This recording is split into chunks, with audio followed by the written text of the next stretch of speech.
देख रहे हैं सनमार्ग लाइव और मैं हूं मनोज नारायण सिंह। आज दिन भर बिहार में कौन कौन सी बड़ी खबरें रही हैं उस पर हम लोग चर्चा करेंगे और चर्चा करने के लिए न्यूज़ रूम से सबसे पहले हम लोग बात करेंगे हमारे सहयोगी संवाददाता हैं आशुतोष जी। चूँकि कल धनतेरस है, आशुतोष जी कल धनतेरस है और धनतेरस में कैसा सज गया है पटना का मार्केट? हर साल धनतेरस के मौके पर राजधानी पटना के बाज़ारों में बहुत चहल पहल रहती है और दुकानों पर बहुत भीड़ उमड़ती है, जिसको लेकर खासकर सोने चांदी का दुकान खासकर जो सोने चांदी के व्यापारी होते हैं उन्होंने अपने दुकानों में बहुत आकर्षक सजावट की है ताकि ग्राहकों को लुभाया जा सके और वो उनके दुकानों में आकर अच्छी खरीदारी करें। तो राजधानी पटना के तमाम ऐसे दुकान अपने ग्राहकों का अब इंतज़ार में है, क्योंकि और कुछ लोग आज से ही खरीदारी करने में लग गए हैं, क्योंकि उनको ऐसा लगता है कि धनतेरस के मौके पर थोड़ी भीड़ ज़्यादा उमड़ जाती है या अच्छे प्रोडक्ट उनको न मिल पाए, दुकानदार ज़्यादा समय नहीं दे पाए। लेकिन ये रस्म अदायगी होती है, जिसके पास जैसा बजट होता है उस तरीके से वो जिसके पास जो भी बजट होता है, जितना वो सक्षम होता है उस तरीके से वो अपनी खरीदारी करता है। और हालांकि अभी थोड़ी सी मंदी देखी जा रही है, लेकिन हम उम्मीद करते हैं कि कल धनतेरस के मौके पर वही भीड़ देखी जाएगी। और एक बात इस बार थोड़ी दिख रही है कि जो फुटपाथ छोटे छोटे दुकान लगाए जाते हैं सड़कों के किनारे, वो इस बार थोड़ी कम देखने को मिल रही है और सालों के मुकाबले। इसके पीछे दो कारण है। एक तो कि प्रशासन की तरफ से थोड़ी चीज़ों को टाइट की गई है कि जिससे शहर की यातायात व्यवस्था बहुत ज़्यादा प्रभावित होती है, और अतिक्रमण को लेकर भी जो अभियान चल रहा है उसके तहत भी अब ऐसा है कि सड़कों के किनारे आपको ज़्यादा दुकानें नहीं लगानी है। हाईकोर्ट का भी ये आदेश है। दूसरा कारण एक ये भी है कि जो भी छोटे छोटे दुकानदार जो सड़कों के किनारे दुकान लगाते हैं वो ज़्यादातर गरीब तबके के लोग होते हैं, और इस बार जो पटना में बाढ़ आई थी, जिस तरीके से भयावह जल जमा हुआ था, तो कई गरीब उसमें भी परेशान हैं, जिनके घर दह गए हैं पानी में, और जिनके पास पैसे नहीं है वो दुकान लगाने की स्थिति में नहीं है। यही दो कारण है, लेकिन कुल मिलाकर बाजार अब तैयार है अपने ग्राहकों के इंतजार में। आज सबसे बड़ी रही जो बाई इलेक्शन हुआ उसमें आज काउंटिंग हुआ उसका। आप कांग्रेस देखते हैं, कांग्रेस की करारी शिकस्त हुई है, किशनगंज से लूज कर गया, समस्तीपुर लोकसभा क्षेत्र भी लूज कर गया। कैसा माहौल रहा आज प्रदेश कार्यालय में? देखिए, कांग्रेस पार्टी वर्षों से बिहार में संघर्षरत है, लेकिन आप टीवी पर भी देखेंगे जो उसके बड़े नेता हैं या प्रदेश में भी, वो जब भी हारती है तो अपने हार को स्वीकारती नहीं है। अगर पार्टी अपने भीतर अपने हार को जल्दी नहीं स्वीकारे और उस पर काम नहीं करे तो वो आगे भी अच्छा नहीं कर पाएगी। लगातार कांग्रेस की हार हो रही है बिहार प्रदेश में, इस बार भी हार हुई है। लेकिन कांग्रेस का ये तर्क है कि समस्तीपुर में हमारे हार का जो रेशियो है कम हुआ है। जहाँ हमारे 2.5 लाख से ज़्यादा पिछले बार हमारी हार हुई थी, इस बार वो रेशियो कम हुआ है। एनडीए की लोकप्रियता कम हुई है। वहीं किशनगंज में अंदर खाने से बात ये आ रही है कि वहाँ पर जो उम्मीदवार दिया गया था उसकी जगह किसी दूसरे को अगर उम्मीदवार बनाया जाता तो स्थिति कुछ और अलग होती। कुल मिलाकर यही है कि कांग्रेस हमेशा की तरह इस बार भी हार गई है और उसे अपने घटक दलों का भी सहयोग नहीं मिला है।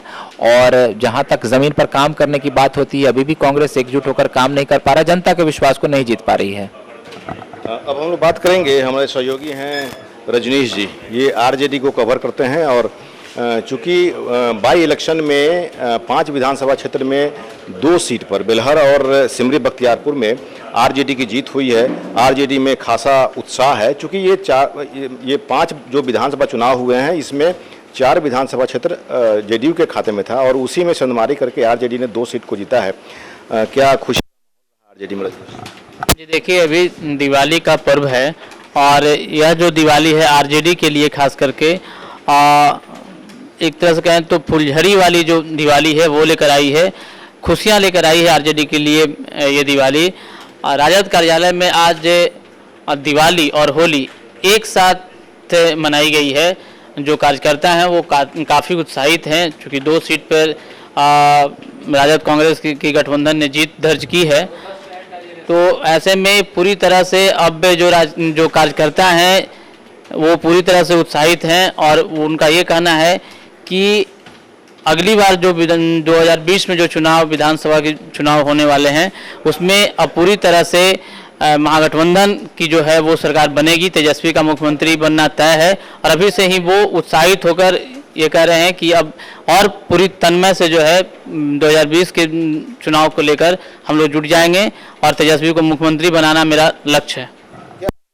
बहुत सारे कार्यकर्ताओं से आपकी बातचीत हुई है, आखिर जो ये सुनवाई हुई है दो विधानसभा क्षेत्रों में जो आरजेडी की जीत हुई है, तो जीत का फॉर्मूला क्या बताया आरजेडी ने कि किस कारण से जीत हुई है? देखिए, उन लोगों को साफ तौर पर कहना था कि हम लोग जो गठबंधन है, जो लोग कह रहे थे कि गठबंधन पूरी तरह से बिखर गया है, तो वो बिखरा नहीं है। हम लोग इंटैक्ट थे। लोगों को ऐसा लग रहा था कि हम लोग बिखरे हुए हैं।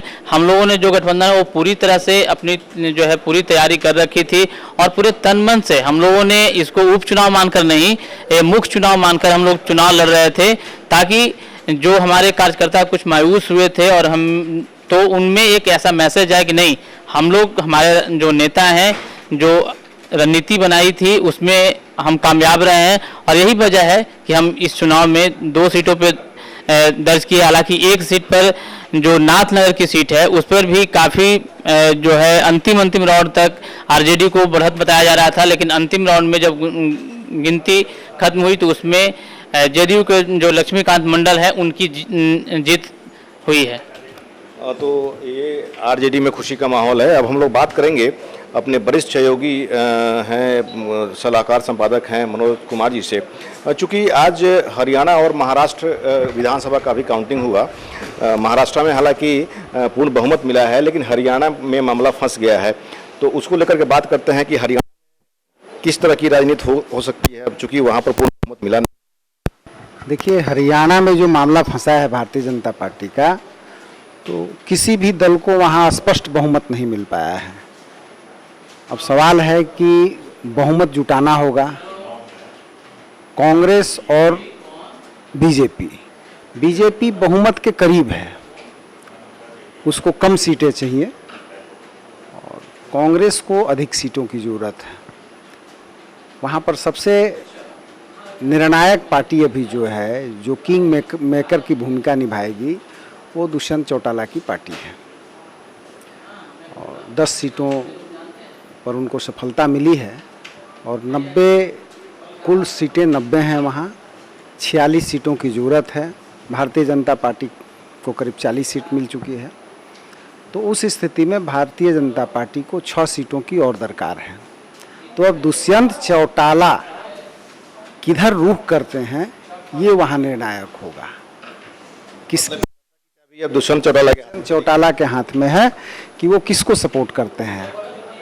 अब यहाँ सवाल उठता है कि अगर अनुमान लगाया जाए कि दुष्यंत चौटाला किसको समर्थन करेंगे, तो जाहिर सी बात है कि उन्होंने भारतीय जनता पार्टी के खिलाफ में चुनाव लड़कर जनादेश पाया है, इसलिए वो नहीं चाहेंगे कि हम भारतीय जनता पार्टी को समर्थन दें। लेकिन दूसरी स्थिति ये बन रही है कि अगर वो कांग्रेस को समर्थन देते भी हैं तो इनके समर्थन से, सिर्फ इनके समर्थन से कांग्रेस सरकार बनाने की स्थिति में नहीं है। इस कांग्रेस को दुष्यंत चौटाला के समर्थन के बाद भी लोग, दूसरे जो निर्दलीय हैं या अन्य लोग जो हैं, उनके समर्थन की दरकार होगी। तो उस स्थिति में अगर ये कोई सेफ साइड अगर अपना लेते हैं कि एक दल को अगर हम दें जिससे सरकार बन जाए, तो मोल तोल की बात है। हो सकता है कि वो किसी पद की मांग करें, उप मुख्यमंत्री, ये आजकल आम बात हो गई है कि समर्थन अगर किसी को दिया जाए और सरकार उसकी बने, तो सबसे पहली चीज़ होती है कि अगर हमारे समर्थन से सरकार बन रही है तो डिप्टी सीएम का पद कम से कम लोग उम्मीद करते हैं। तो अगर ये स्थिति आती है तो भारतीय जनता पार्टी की सरकार आसानी से बन जाएगी। और अगर दुष्यंत चौटाला कांग्रेस की तरफ जाते हैं तो कांग्रेस को और मशक्कत करनी होगी, और भी जो लोग जीते हैं उनसे उनको समर्थन लेना होगा उसके बाद। लेकिन फिलहाल, और ये जो सूत्रों से अभी पता चल रहा है, जो सुनने में आ रहा है कि भारतीय जनता पार्टी तैयारी कर रही है सरकार बनाने का दावा करने के लिए, क्योंकि वो सबसे बड़ी पार्टी है, अभी भी वहाँ सबसे बड़ी पार्टी बन के उभरी है। तो अब दुष्यंत चौटाला के समर्थन पर मामला टिका हुआ है कि वो किसको अपना समर्थन देते हैं। जिधर वो जाएंगे उधर उनकी सरकार बनेगी। ये तो खैर अब आने वाला वक्त बताएगा कि दुष्यंत चौटाला की भूमिका किधर जाती है। अब बात करते हैं हम लोग बिहार के चुनाव की। बिहार में जिन 5 विधानसभा क्षेत्रों में चुनाव हुआ, उसमें 4 पर जेडीयू का पहले से कब्जा था, 1 पर कांग्रेस का कब्जा था किशनगंज में। समस्तीपुर लोकसभा में एलजेपी का जो सीट था, एलजेपी ने वहाँ पर अपनी जीत दर्ज की है। लेकिन बाकी के विधानसभा क्षेत्र की बात करें तो जिस तरह से जेडीयू को हार मिली है और आरजेडी ने दस्तक दी है, आरजेडी ने 2 सीट जीता है, जबकि ये 4 सीट जेडीयू के खाते में था और जेडीयू के खाते वाली सीट में ही आरजेडी ने संधमारी की थी। इसको आप किस रूप में देख रहे हैं? देखिए, उपचुनाव में हार और जीत का ऐसे लोग बोलते हैं कि ये किसी नज़दीक में जब चुनाव आने वाला होता है तो लोग बोलता है कि ये सेमीफाइनल है, लेकिन व्यवहारिक तौर पर देखें तो ऐसा होता नहीं है कि ये सेमीफाइनल है और फाइनल में इसके अनुरूप ही कोई रिजल्ट आएगा। बहुत उपचुनाव हुए और आम चुनाव भी हुए जिसमें रिजल्ट का कोई मेल नहीं होता है। जहाँ तक आपने कही कि जदयू को तो नफ़ा और नुकसान तो लगा रहता है, लेकिन कुछ जगहों पर जैसे दरौंदा सीट है, दरौंदा सीट पर भारतीय जनता पार्टी के बागी उम्मीदवार थे और वहाँ जिला कमेटी जो है भारतीय जनता पार्टी की, जो सुनने में आया, जो वहाँ देखने में आया, और इसके पूर्व सांसद भारतीय जनता पार्टी के पूर्व सांसद ओम प्रकाश यादव खुलकर साथ में थे भाजपा के बागी उम्मीदवार के साथ, और बीजेपी की जो टीम है मैक्सिमम लोगों का झुकाव व्यास सिंह की तरफ था और वहाँ पर जदयू इसलिए कमज़ोर पड़ गया। भारतीय जनता पार्टी के लोग पूरे तौर पर जदयू के कैंडिडेट के लिए काम नहीं कर सके, उनके पक्ष में गोलबंद नहीं हो सके, इसका भी असर पड़ा है। और आरजेडी अगर 2 सीट ली है तो आरजेडी को भी ये मुगालता नहीं पाल लेना चाहिए कि अगर हमने 2 सीट पर अगर जीत हासिल कर लिया उपचुनाव में तो 2020 के चुनाव का ये आईना है और वो उनकी स्थिति मजबूत हो रही है। आरजेडी को बहुत कुछ करना बाकी है और बहुत कुछ करना है, क्योंकि हाल के दिनों में आरजेडी का कि सक्रिय राजनीति से लुप्त होना है, एक तरीके से उसको लुप्त होना ही कहा जाएगा कि सबसे बड़े विपक्षी दल के रूप में वो सामने है और उसकी जो भूमिका है वो बहुत सक्रिय नहीं रही है हाल के दिनों में। इसलिए जीत हार, ये जीत कोई दलीय आधार पर नहीं आंकना चाहिए, वो कुछ तो कैंडिडेट पर भी निर्भर करता है। बेलहर में और जगहों पर जो जीत हुई है वो एक अलग बात है। किशनगंज में ओवैसी की पार्टी से के जो कैंडिडेट थे, चूँकि वहाँ अल्पसंख्यक मतदाताओं का जो रुझान, जो वोट था वो बहुत नहीं बटा और कांग्रेस की स्थिति बहुत अच्छी वहाँ नहीं रही, इसलिए में ओवैसी की पार्टी की एंट्री यहाँ पर, उनका उम्मीदवार जीतना, ये भविष्य में भी ओवैसी की यहाँ पर दस्तक हो सकती है आने वाले विधानसभा चुनाव? देखिए, राजनीति में कभी भी कुछ हो सकता है और मनोबल हर व्यक्ति का बढ़ता है। अगर सफलता थोड़ी सी भी होती है तो हर व्यक्ति, ये एक मानवीय गुण है कि लोग उत्साहित होते हैं। आज अगर आरजेडी को 2 सीट मिला है, लोकसभा चुनाव में करारी हार के बाद 2 सीट मिलना ही उसके लिए संजीवनी के समान है और ओवैसी की पार्टी का एक उम्मीदवार जीत जाना भविष्य के लिए उस उत्साहित रहेंगे वो बिहार की राजनीति से। लेकिन ये कहना कि अगर 1 सीट वो जीत गए तो पूरे बिहार में उनकी राजनीतिक सियासी दखल होगा उनका, ऐसा नहीं सोचा जाना चाहिए। वो तो वक्त बताएगा। और ख़ास करके अभी जो बिहार में सरकार है और उस सरकार के जो मुखिया हैं, जनता का विश्वास अभी उन्होंने नहीं खोया है, जनता का उन पर भरोसा है। 1-2 सीट अगर जदयू हार गई तो इसका मतलब वो सीधे तौर पर कोई जदयू और नीतीश कुमार को नुकसान होने की अगर बात हो तो ये राजनीति की बात है, लेकिन ये व्यवहारिक बात नहीं है और इसको बहुत गंभीर नहीं माना जाना चाहिए कि उपचुनाव में जो रिजल्ट आ गया तो उसका असर चुनाव पर पड़ेगा। एक सवाल है आपसे कि महागठबंधन में बाई इलेक्शन में फूट पड़ गया, टूट गया।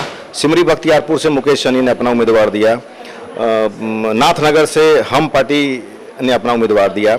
हालांकि नाथनगर में जो हम के जो प्रत्याशी हैं उनको लगभग 6-6.5 हज़ार के करीब में वोट मिला और 25,000 के करीब में सिमरी बख्तियारपुर में मुकेश सहनी के उम्मीदवार को मिला। आने वाले समय में भविष्य में महागठबंधन में वीआईपी और हम की क्या भूमिका हो सकती है? ऐसा हो सकता है कि आरजेडी ये देख ले कि इन दोनों पार्टियों में क्या कैपेसिटी है, इन लोगों की क्या गुलबंदी है, क्या इनका वोट कास्ट हो सकता है, इसको तवज्जो मिल सकती है क्या? देखिए, इस उपचुनाव में आपने ये सवाल जो किया, हम पार्टी और वीआईपी पार्टी, इन दोनों की भी क्षमता उनके जनाधार की परीक्षा थी और आने वाले चुनाव में निश्चित तौर पर महागठबंधन के लोग इसका आकलन करेंगे और जो आने वाला विधानसभा चुनाव है वो भी 2020 के नवंबर में होने वाला है। समय अभी बहुत काफ़ी है, राजनीति किस करवट कब बैठेगी ये कहना मुश्किल है, तो ये भविष्य की बातें हैं। लेकिन फिलहाल स्थिति यही है कि आरजेडी जो एकदम सुसुप्तावस्था में थी, उसमें कुछ हरकत इन 2 सीटों के जीतने के बाद हो सकता है आए और वो आगे की तैयारी करे, लेकिन इसका बहुत दूरगामी असर कोई हो ऐसा नहीं होगा। तो हमारे वरिष्ठ सहयोगी सलाहकार संपादक मनोज जी का साफ तौर पे कहना है कि ये इस चुनाव में भले ही महागठबंधन में वीआईपी और हम पार्टी को कम वोट मिला है, लेकिन इसका मतलब ये नहीं कि आने वाले समय में महागठबंधन का बुरा हश्र हो। ये तो समय बताएगा। हालांकि चुनाव में अभी साल भर समय है। हालांकि इनको जो भी महागठबंधन के जो वीआईपी और हम पार्टी है, इनको जो वोट मिला है, इसका आकलन महागठबंधन जरूर करेगी। सहयोगी राकेश के साथ मनोज नारायण सिंह, सनमार्ग लाइव, पटना।